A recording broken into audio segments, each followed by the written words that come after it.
So when I thought today about coming home to myself, it was really a journey that I've been on personally. And many of you know that about a year plus, I quit my job at Stanford University and decided to kind of go out and explore the world and figure out where I wanted home to be.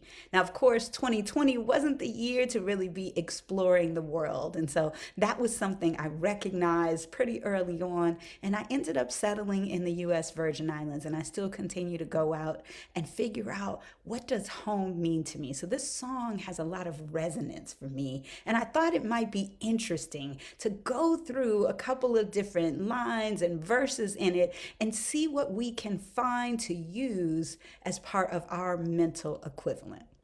So before the song even begins, Stephanie Mills, in her brilliant talent, gives kind of a little preamble to set the time and place of the actual moment. And so what she does is she talks about what her vision of home is. And she says, when I think of home, I think of a resting place. And whoo, some of us really need some rest right about now in this post-COVID. Are we post-COVID? Are we mid-COVID? What does the vaccine mean for us? We're going to get into that in a second.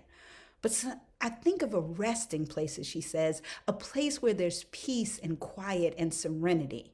And she says that she has some friends who have gone there, right?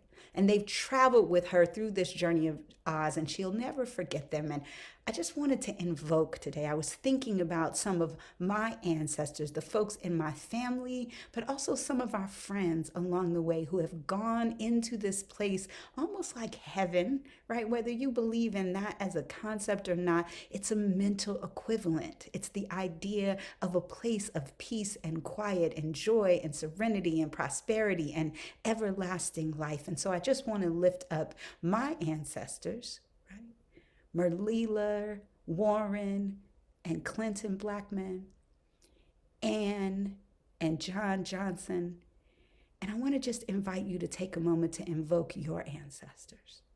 Bring them with you on this journey into self. And just say their names.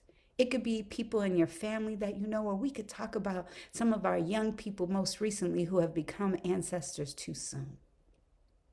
Someone who inspires you. Someone you just want to remember in this mental equivalent place.